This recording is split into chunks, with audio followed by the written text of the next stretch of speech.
수요일까지, 지난 월요일부터 수요일까지 2박 3일간 강원도에 총회에서 하는 세미나가 있어서 참석을 했습니다.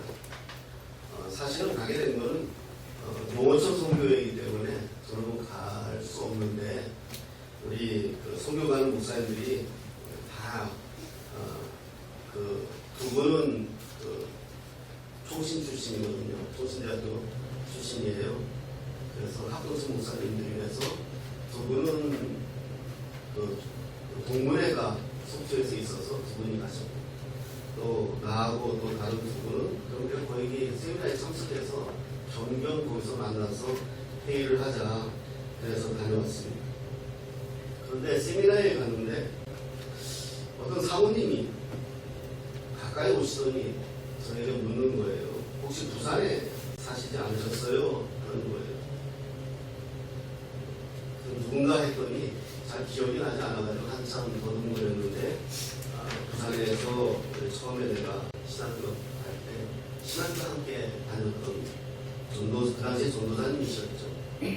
그때는 시집을 안 가셨는데 한 25년 됐잖아요. 엄청 반갑더라고요. 그래서 어떻게 저를 기억했습니까? 라고 물었더니 그냥 저한테 그러더라고요. 그때 제가 굉장히 똘망똘망했대요. 그 기억이 났다고. 그래서 그 생각을 가만히 해봤어요. 하나님께서 왜 이곳까지 와서 이분을 만나게 하셨을까, 이런 생각을 해봤는데, 지금까지 나가는 사람을 하나님 붙드시고 인도하시고 살게 하시고 다 돌아보니까 은혜다, 이런 생각이 먼저 들었고요. 그리고 요즘 제가 약간 겉멋이 든 것 같은데, 그 당시에 제가 신학교에 입학했잖아요. 신학교에 입학하고 처음 신학교에 내가 입학해서 상대 아무도 안 믿더라고요.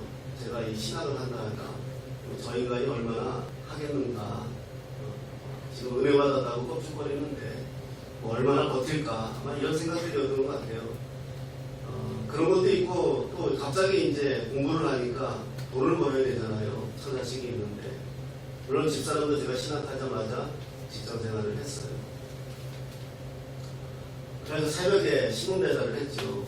2시에서부터 아침 7시 반까지 550부 제가 신문 배달을 했어요. 오토바이 타고. 제일 싫은 인간들이 술 처먹고 남의 오토바이 걷어차고 가는 인간들. 그거 신문 550부 올리려면요, 누가 도움받아야 돼요. 새벽에 누가 있어요. 그렇게 하면서 하나님께 기도하고, 그때 그래도 좋았어요. 뜨거웠어요. 하나님의 신학을 하고 하나님의 일을 한다는 게 너무 좋았기 때문에, 처음으로 뭐 밤에 그렇게 일을 하고 아침에 학교 가려고 나오면은요, 막 그 스펀지 위를 걷는 것 같아요. 잠을 못 잤으니까. 그런 생활을 한 1년 했어요. 1년 하고 하나님께 기도했죠. 하나님, 이제 한 1년 내가 이렇게 했으니까 나 좀 사역자로 써달라고. 그런데 하나님께서 정말 한 일주일이었나? 일주일 만에 우리 조직신학 교수였던 교수님네 교회에서 저를 부르시더라고요. 전임으로 그냥 부르시더라고요. 지금까지 나는 하나님께 어떤 사람이었나, 이런 생각을 해본 겁니다. 무언가 하나님 앞에 하나님의 일을 한다고 평생 열심히 산다고 했지만, 그건 내 생각이고, 하나님은 나를 보면서 어떤 마음이실까, 이런 생각이 든 겁니다. 그때 요셉이 생각났습니다. 저는 어머니가 캐톨릭 신자셨습니다. 그래서 성당을 다녔죠. 어머니가 몸이 아파 춘천 캐톨릭 병원에 입원해 계셨을 때 수녀님들의 사랑을 얼마나 받았는지 몰라요. 제가 병원에 가면 수녀님들이 엄청 막 난리 났었어요. 제가 그때는 이뻤거든요. 오셔가지고 엉덩이 두들겨주고, 하여튼 그게 기억이 나요. 캐톨릭에서는 영세라 하죠. 우리 세례라고 하는데 거기 영세라고 합니다. 그래서 영세를 받았죠. 제 영세명이 요셉입니다. 요셉. 네. 그래서 어렸을 때 우리 어머니도 저한테 요셉아 그랬어요. 네, 요셉아. 그리고 저를 많이 아는 분들은, 캐톨릭에 계신 분들은 요셉아 그랬어요. 그래서 요셉이 친숙한지 모릅니다. 견진성사도 받았고 복사 노릇도 했어요. 복사는 신부님 옆에서 이렇게 수종 도는 그런 시동이죠. 어머니가 나이 40이 넘어서 저를 낳았어요. 네. 하나님께 기도했다 하십니다. 나도 여자로서 아이를 생산할 수 있는 기회를 달라고. 또 그 당시에 아이가 없으니 우리 아버지가 얼마나 자유로운 인생을 살았겠어요. 그런 여자로서 수치죠. 그래서 하나님께 기도해서 저를 낳았다고 어머니가 얘기해 주셨고, 어머니가 돌아가시면서 저한테 해주신 말은 예수님께 기도해서 얻은 아이다. 이 말이 저는 평생 아무리 내가 나쁜 인생을 살아도 이 말이 평생 제 머릿속에 따라다녔어요. 제가 아내를 만나서 종교개혁을 했거든요. 만약에 어머니가 돌아가시지 않았다면 저는 신부가 되었을 거예요. 어머니가 그렇게 서원하셨습니다. 제 아내를 만나 종교개혁하고 주님을 제대로 인격적으로 영접했죠. 지금까지 주님의 이름으로 산다고 했지만 과연 그 이후에 지금까지 주님이 보실 때 어떠셨을까? 어떠실까? 첫 신학교 동기를 만나고 그 생각이 났어요. 그러다가 요셉의 오늘 본문의 말씀을 다시 한번 묵상하게 된 거죠. 묵상하며 얻은 마음은 함께 하심입니다. 주님은 나와 함께 하셨다.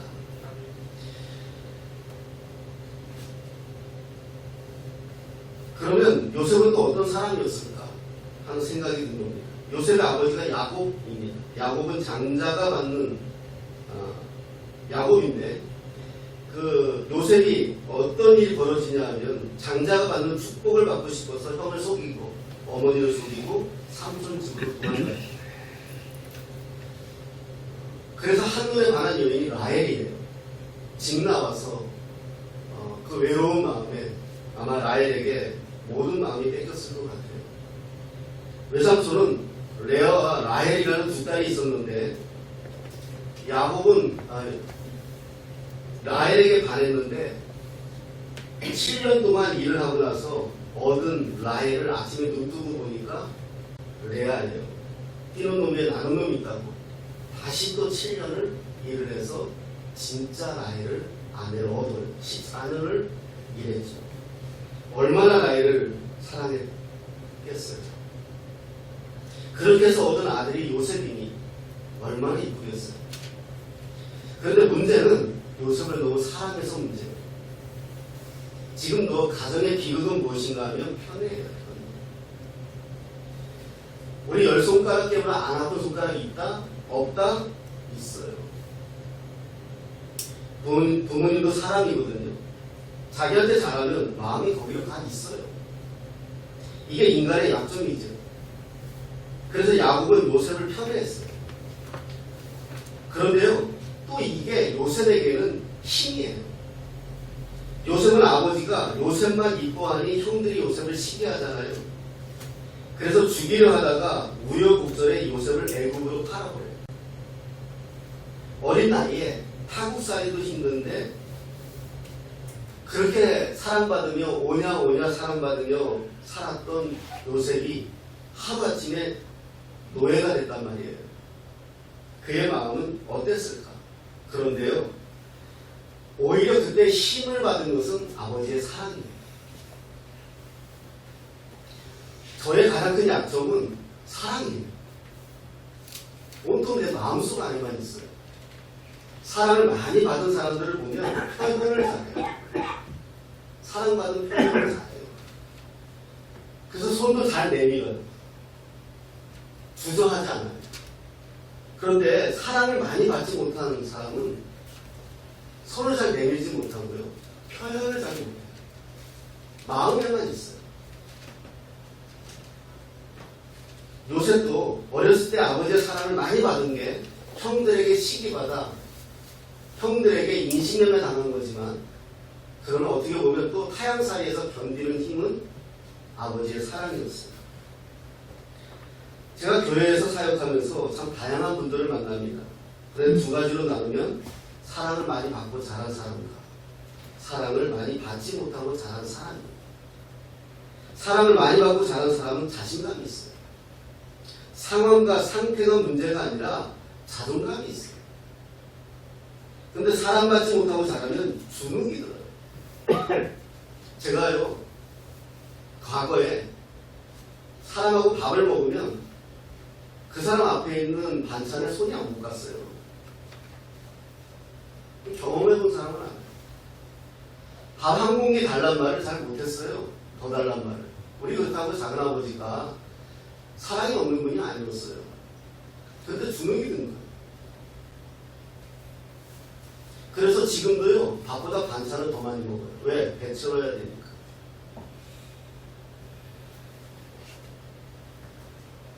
그게 있어요. 자존감이 약해요. 자존감이 약한 사람의 장점은, 특징은 자존심이 있어요. 지기 싫어요. 사랑을 많이 받은 사람은 지는 거에 대해서 큰 힘이 없어요. 제 아내 같은 사람. 저한테 맨날 저래요. 우리 아이가 중학교 때 우리 집사람한테 그랬대잖아요. 엄마는 왜 자꾸 아빠한테 져? 내가 봐도 아빠가 잘못한 게 더 많은데. 그러니까 엄마 대들어. 아빠가 잘못했을 때 대들어. 그럼 내가 도울게. 쿠데타 일으키는 거죠. 그래서 내가 눈이 동그래져서 다시 뭐라 그랬는데 그 소리 듣고 그랬더니 집사람이 이렇게 얘기했다 하더라고요. 아빠가 사랑하니까. 엄마가 사랑하니까. 아빠보다 엄마가 더 사랑하니까. 사랑하니까. 지나가는 거야. 왜요나 너도 아빠를 더 사랑해. 그럼 허물이 안 들어. 제 자존심이 저를 엄청 힘들게 했어요. 자존심 센 사람들은 늘 주위의 사람들에게 상처를 주죠. 요셉도 그랬어요. 아버지의 사랑이 힘이 되지만 형제들 사이에서는 시기의 대상이 되어버린 거죠. 성경에서 요셉을 보면 늘 채색 옷을 입혔다 이렇게 말씀해요. 채색 옷은 외출복이에요. 형들은 산으로 아버지 양떼 키우러 다니는데 요셉은 늘 엄마 아빠 곁에서 외출복 입고 살았다는 거예요. 그럼 어떻게 했어요? 또 요셉을 60을 해보면 자랑이 사람들은 요셉을 꿈꾸는 자라 합니다. 근데 저는요, 요셉은 꿈꾸는 자라가 아니라 꿈 한 번 잘못 꿔서 인생 슬픈 사람이에요. 어느 날 꿈을 꿨잖아요. 별집단이 자기에게 절을 하고 태양도 달도 절을 했다. 또 가만히나 있지 자랑질한다고 형제들 앞에서 떠들었잖아요. 무슨 뜻이에요? 엄마 아빠가 자기한테 고개를 숙일 거고 형제들이 자기에게 고개를 숙일 거다 이 말이잖아요. 그러니 형들이 얼마나 믿겠어요. 또 아버지는 그 말을 철썩 믿고 내 아들이 최고다라고 하고 뛰었으니 꿈 한 번 잘못 꿔서 슬픈 인생 살게 된 거예요. 결국 성경에서 최초로 형제들에게 인신매매 당하잖아요. 요셉은 고자질도 잘해서 무슨 일이 생기면 아버지에게 다 가서 말하잖아요. 충성스러운 건지 고자질인 건지 모르겠지만 형제들에게 밥맛이죠. 이게 요셉이에요. 그래서 오늘 본문에 뭐라고 얘기합니까? 이해가 안 돼요. 하나님이 요셉과 함께 하셨다. 이 말씀을 묵상하는데 딱 저예요. 제 인생 돌아보면 실수투성이죠. 고집스럽고 지만 알고 주님의 일을 한다고 하면서 얼마나 많은 사람들에게 상처를 주고 그럼에도 불구하고 이 말씀 앞에 내 시선이 고정되고 이 말씀 앞에 내가 무릎을 꿇을 수 있는 것은 그러한 나인데 하나님이 함께 하셨다. 지난번 필리핀 선교 갔다가 6월 달에 필리핀 공항으로 돌아오는데 전화를 받았어요. 한국에서 왔는데 CTS인데 CTS 방송국인데 촬영을 나오겠다고. 그래서 그때 촬영을 했어요. 방송도 나갔고. 이번에도 강원도 필리핀 선교 회의하고 돌아오는데 숙소로 돌아오는데 국민일보에서 전화가 왔어요. 오늘 오후 3시에 국민일보 기자가 와서 인터뷰하겠다고. 그래서 신문에 내겠다고. 오늘 3시에 온다 하더라고요. 하나님께서는 이렇게 성교에 대해서 기뻐하시는지 선물을 하나씩 주시더라고요. 저는 그것보다 제 마음이 더 기쁜 게 뭐냐 하면 하나님의 함께 하심. 아까도 말씀드렸지만 금요일에 박기정 목사님 오셔가지고 그 모든 들어가는 경비 당신이 다 내는 거예요. 당신이 내는 게 아니라 그 음악 하시는 분들에게도 다 내라 하더라고요. 다 내라. 항공비 반, 숙소비 내라. 나도 항공비 반, 숙소비. 그러니까 그 교회에서 다 내는 거 아니에요. 성교는 그렇게 하는 거야 가르치더라고요. 벌써부터 돈을 줘서 돈으로 성교를 다니려고 하지 마. 이렇게 가르치더라고요. 참 귀한 분이다 라는 생각이 들었어요. 자기들 비행기값 자기들이 다 내고요. 자기들 스케줄 자기들이 일주일 다 빼고요. 자기들 돈 들여서 자기들이 와서 찬양하고 하십니다. 필리핀 형제 자매들에게 좀 찬양 없이 해야 되는 상황이어서 미안했는데 하나님께서 정말 기막히게 연결해 주시는 거예요. 박기정 목사가 유명한 작곡자예요. 여러분 그 노래 아시죠? 아버지 사랑 내가 노래해. 죄송해요. 음치는 어떡하겠어. 새벽에 찬양하다 보면 모든 찬양이 똑같은데. 이거 만든 사람이에요. 이거 최초로 불렀고요. 아버지 사랑 내가 도대체 이런 게 어디서 나와? 그래서 안 나올 것 같은데. 예. 또 뭐 있죠? 주님의 임재 앞에서. 이 찬양도 이 사람이 했어요. 참 주님은 희한하게 일하시죠. 그러면 하나님은 왜 요셉에게 이렇게 지극하실까? 하나님은 왜 오늘 저와 여러분들에게 삶의 문제투성인 저와 여러분들을 향하여 지극하실까? 물론 이유가 있는 사랑은 아니지만 그러면 그 이유를 한번 찾아보려 했습니다. 저는 한 가지 발견한 게 요셉의 일관성. 요셉의 인생은 늘 총무 인생입니다. 여러분 1인자는 쉬워도 2인자는 어려워요. 옛날에 김용필 씨가 박정희 밑에 있을 때 했던 말이 유명하잖아요. 1인자의 그림자는 그림자도 받지 않는다. 그래서 김용필 씨가 오래 살아남았지. 늘 총무 인생이에요. 형들에게 인신매매 당해 애국으로 끌려가 보디발 집에서 종살이 할 때도 보디발에게 인정을 받아서 그 가정에서도 총무해요. 보디발이 요셉에게 한 말을 한번 찾아볼게요. 39장 우리가 오늘 본문인데 39장 6절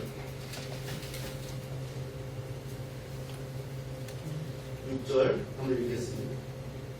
시작. 주인이 그의 소유를 다 요셉의 손에 이탈하고 자기가 먹는 음식 외에는 간섭하지 않으려거나 요셉은 용모가 빼어나고 아름다웠더라. 아멘. 가정 총무가 된 거예요. 4절에 보면 요셉을 가정 총무로 삼고, 그런데 요셉이 그렇게 할 수 있는 이유가 오늘 본문이에요. 여호와께서 요셉과 함께 하심으로 그가 형통한 자가 되어 그의 주인 애국 사람의 집에 있으니 그의 주인이 보디발 이야기잖아요. 그의 주인이 여호와께서 그와 함께 하심을 보았다. 그러니까 본인이 얘기한 게 아니라 예수 안 믿는 사람이 야 너를 보니까 하나님이 함께 하시는 사람이야. 내가 너한테 맡길만 해. 야 우리 집구석 네가 다 해. 우리 마누라 빼놓고 이렇게 된 거예요.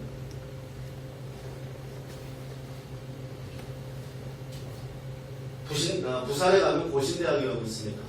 고신대학교가 장로교 고신집대학인데 학교 입구에 큰 바위가 있죠.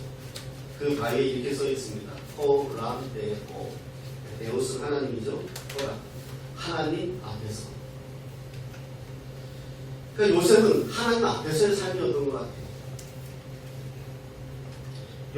요셉은 그냥 꿈이나 꾸고 하나님이 알아서 하시겠지 이런 인생이 아니에요. 여러분 예수 믿으면서 이런 분들이 너무 많아요. 하나님 알아서 하시겠지. 아니에요. 하나님은 알아서 하시는 분 아니에요. 애굽에 출애굽시킬 때 보세요. 바다로 들어가라 하세요. 그냥 하나님이 알아서 열어주시겠지 아니에요. 홍해를 건널 때, 요단강 건널 때 우기 때 비가 흘러 넘쳐 막 그냥 칼칼칼 넘치는데 야 언약궤 메고 들어가. 하나님은 가만히 알아서 하시는 분이 아니라 우리에게 하라고 하시는 분이에요. 그리고 다만 우리와 함께 하시겠다는 거예요. 하나님은 알아서 우리 아이가 공부 잘할까요? 우리 아이가 영어 단어 보지 않으면 영어 단어 몰라요. 어머니가 기도원 가가지고 우리 아이 대학교 들어가게 해달라고 헌금하고 100일 기도한다고 대학 들어갈까요? 그렇게 들어갔다간 큰일 나요. 자식 망가뜨리는 거예요. 하나님 옆에 이게 기도하니까 돼. 이거 인식시키면 안 돼요. 자식한테는요. 야 하나님께 기도하니까 되더라. 돼요. 하지만 그게 다가 되면 안 돼요. 그렇게 망가뜨려 놓으니까 애들이 공부를 안 하고 혹시라는 인생을 바라고 만약이라는 인생을 바라고 어떻게 되겠지라는 인생을 왜 교회 오빠란 말이 나왔는지 아세요? 지금 제가 청년 사역하면서 교회 오빠가 좋은 말 아니에요. 교회 오빠들 매력이 없어요. 매력이 야성미도 없고 그냥 착한 것 같은데 어리석은 것 같고 교회에서는 착한데 나가면 바보 같고. 여의도 승무원교회 장로님이 제가 양복해준 장로님이 저한테 그렇게 말합니다.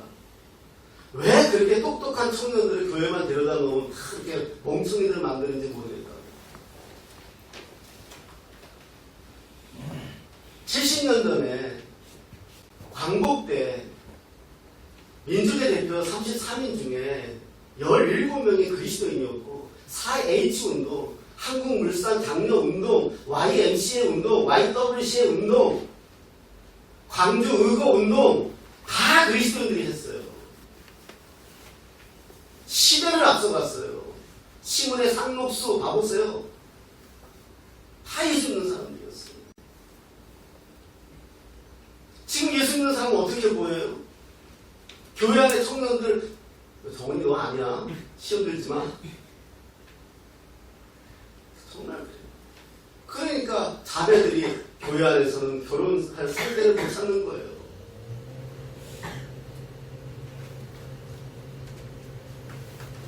하나님 앞에서 요셉이 또 감옥 가잖아요. 보디발의 아내가 거짓말해가지고. 그런데 또 총무 인생 거기 가서도 총무해요. 감옥 가서도 죄수인데 감옥에 있는 사람들이 맡길만 한지 거기서도 요셉을 또 총무시켜요. 다 알았어야 해요. 그러니까 어느 날 요셉이 나간다 그러니까 다 걱정하잖아요. 야, 좀 더 있으면 안 되냐? 그러나 요셉은 죽으나 사나 마음의 한편에 무엇이 있었겠어요? 아버지 보고 싶었을 거예요. 그 사람 다시 회복하고 싶었을 것이에요. 타양살이 감옥살이 이게 쉬워요. 그래서 거기서도 꿈을 꿔요. 그래서 꿈을 해석해주고 나가면 나를 기억해달라 하고 아무도 안 기억해줘요. 근데 여기서 한번 퀘션. 그러면 하나님이 함께 하시는데 요셉을 누구보다도 사랑하시는데 그럼 요셉을 감옥에서 꺼내줘야죠. 근데 안 꺼내줘. 언제까지? 30살까지. 왜요? 하나님의 꿈은 요셉의 꿈과 달랐던 요셉의 꿈은 고향 앞으로지만 하나님의 꿈은 요셉을 통하여 이스라엘 백성들을 만들어 가십니다. 그래서 먼저 보내는 거 그제서야 나중에 요셉이 그걸 알게 되잖아요. 형님들이 야 내가 잘못했다 용서해달라 그러니까 그제서야 아닙니다. 하나님이 먼저 보내신 거예요. 그거 아니잖아요. 요셉의 꿈은 그러나 지금 뭐예요? 고향 앞으로예요. 그런데 애굽의 법도요 나이 30이 돼야 공무원 할 수 있어요. 지금 나가면 요셉은 어떻게 되겠어요? 집으로 달려가겠죠. 그럼 그 집구석은 어떻게 되겠어요? 형들이 거짓말해서 요셉 죽었다고 이야기했는데 지들이 그런 짓을 벌인 거 알게도 야곱이 가만히 있겠어요? 하나님은 야곱을 통해서 시기직파를 만들어야 되는데 그 집구석 다 깨지는 거 아니에요? 그래서 하나님이 요셉을 감옥에 두는 거예요. 여러분, 감옥에 있을 때 우리가 감옥 같은 인생에 있다 할지라도 하나님의 계획을 믿으라는 거예요.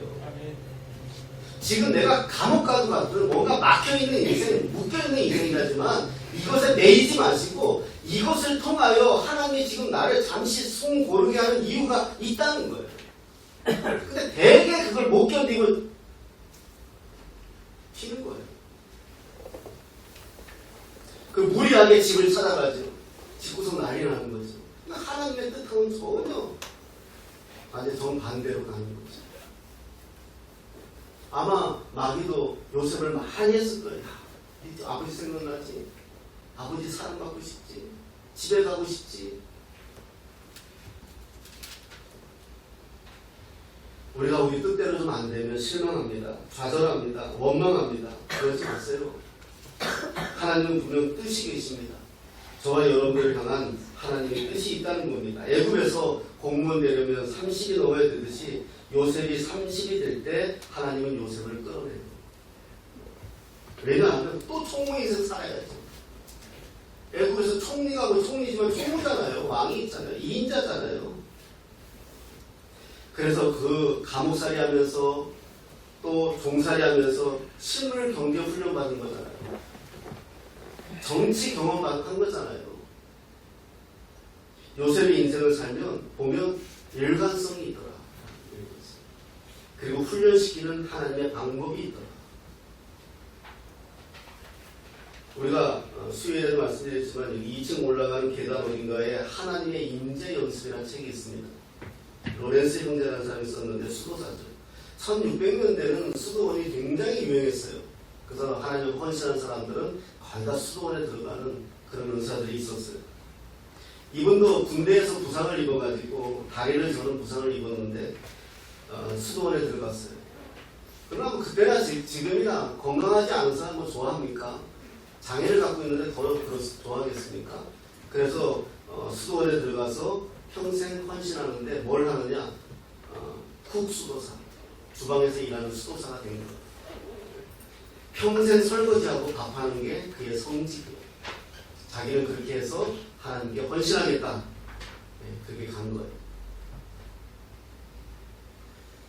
그런데 수도 원장이 글을 쓴 게 있어요.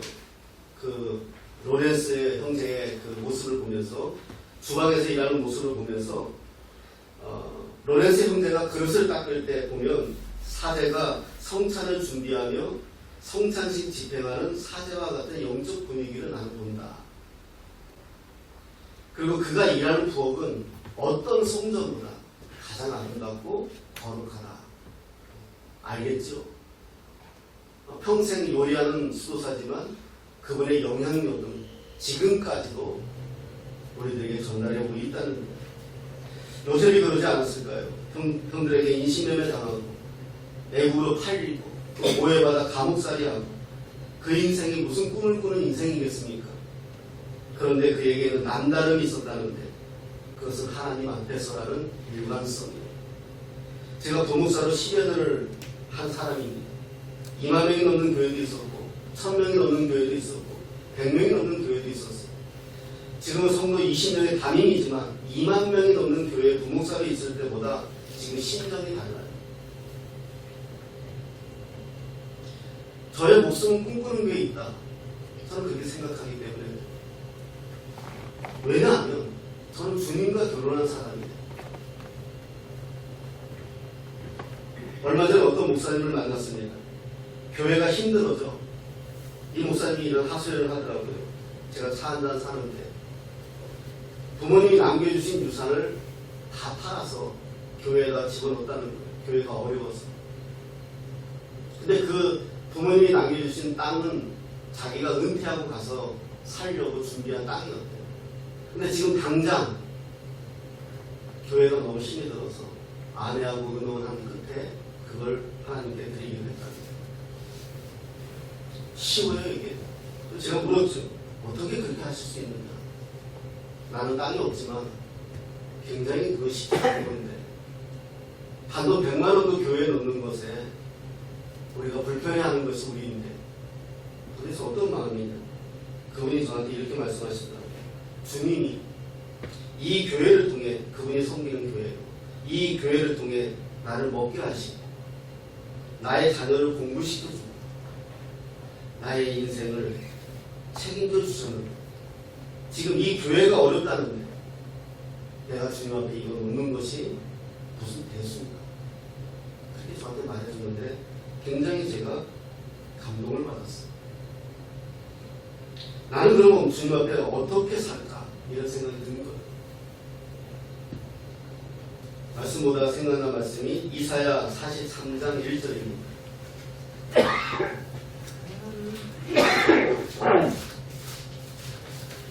이사야 43장 1절.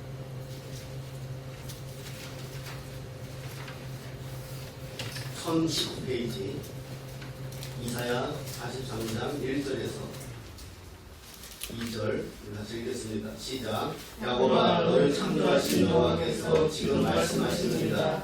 이스라엘아, 너를 지으신 이가 말씀하시느니라. 너는 두려워하지 말라. 내가 너를 구속하였고 내가 너를 진영하여 불렀나니 너는 내 것이다. 네가 물 가운데로 지날 때에 내가 너와 함께 할 것이다. 강을 건널 때에 물이 너를 침몰하지 못할 것이며 네가 불 가운데로 지날 때에 타지도 아니할 것이요 불꽃이 너를 사르지도 못하리니 대전하는 여호와 네 하나님이라. 이 말씀을 보는데 제 마음에 소름이 돋는 거예요. 나는 지금 하나님을 어디까지 믿고 있는가, 하나님을 얼마나 내가 신뢰하고 있는가.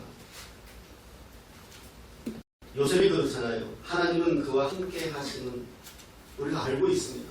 철저히 하나님 앞에 살았다는 것도 알고 있습니다.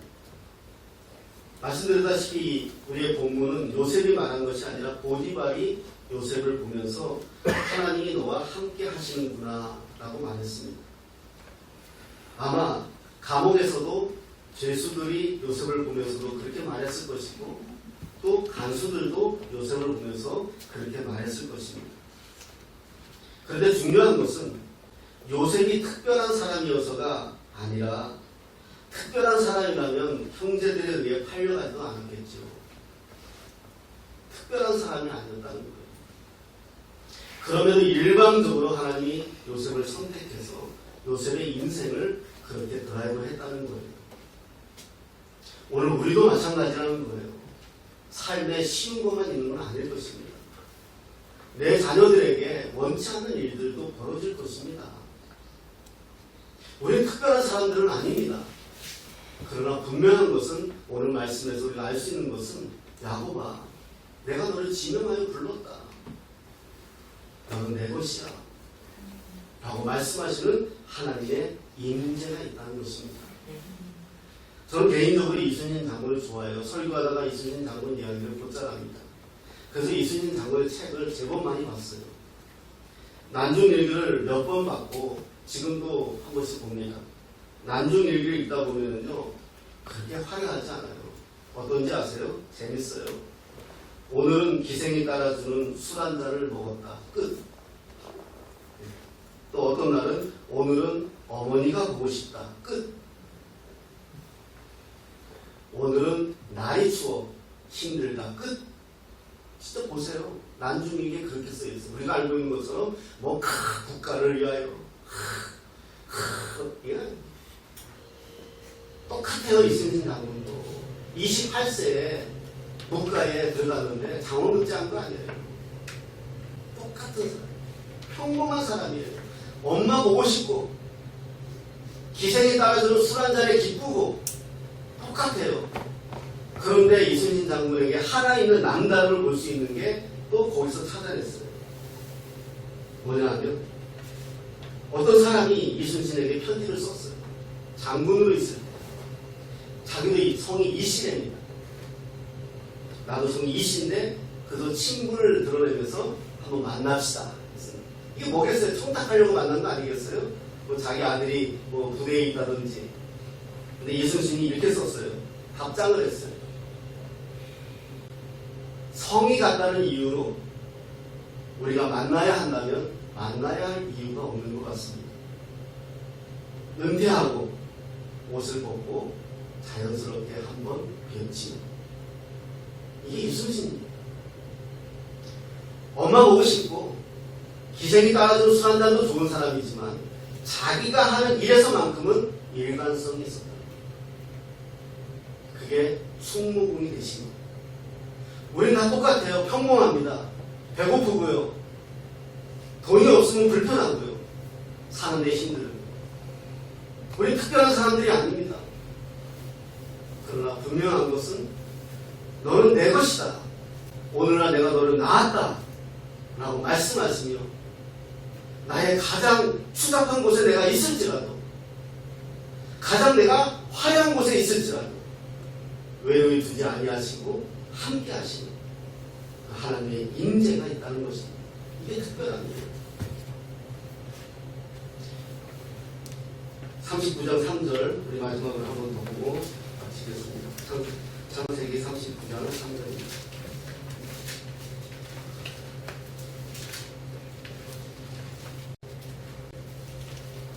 하나만 더 찾아야 되겠어서 보겠습니다. 시작. 그의 주인이 여호와께서 그와 함께 하실 모습을 보며 또 여호와께서 그의 범사에 형통하게 하심을 보았더라. 아멘. 여기서 하나 더 기억할 것은 범사에 형통하게 하심을 보았더라.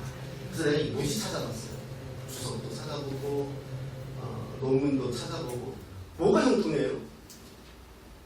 요셉이 지금 뭐가 형통해요? 지금 종살이 하고 있는데 여러분 종살이 하면서 형통하다 얘기할 수 있겠어요? 또 조금 있으면 감옥살이 하는데 뭐가 형통해요? 근데 분명히 성경은 그의 범사에 형통하게 하심을 보았더라. 누가? 주인이 왔다는 거잖아요. 지금도 형통하다는 거예요. 아니 뭐가 형통해요? 종살이 하는데. 그래서 찾아본 거예요.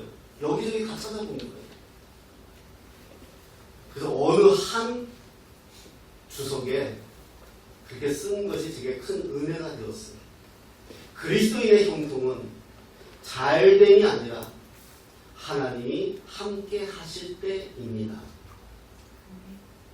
저와 여러분들의 형통은 지금 내가 돈을 잘 벌어서가 아니라 지금 내가 승진을 해서가 아니라 지금 내가 갯돈을 받아서가 아니라 나와 지금 하나님이 함께 하고 계십니다. 형통입니다. 이 말씀을 기억하시고 또 한 주간도 승리하시는 저와 여러분 되시기를 예수님의 이름으로 축원합니다.